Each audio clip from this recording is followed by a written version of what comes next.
Just like a groundhog can predict spring, some people use woolly bear caterpillars to predict the winter. In fact, a viewer wrote us asking if it's true. So we sent KXAN meteorologist Rosie Newberry to find the answer, and it's an interesting one.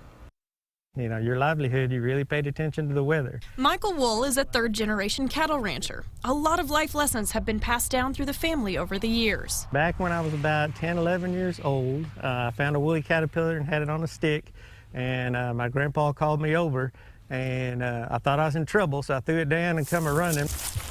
But it turned out to be a teaching lesson. Michael's grandfather, lovingly called Pop Pop, told young Michael that the more black bristles a woolly bear caterpillar has, the harsher the winter will be.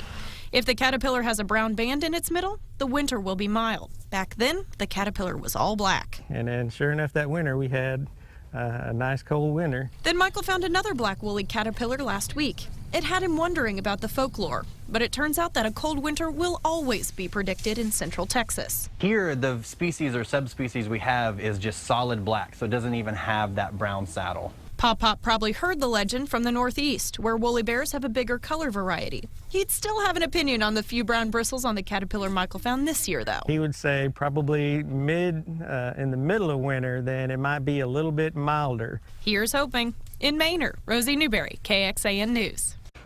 Well, there is an easier and more accurate way to get a better idea of what this winter may hold. You can check out Jim Spencer's Winter Predictor on KXAN.com right now.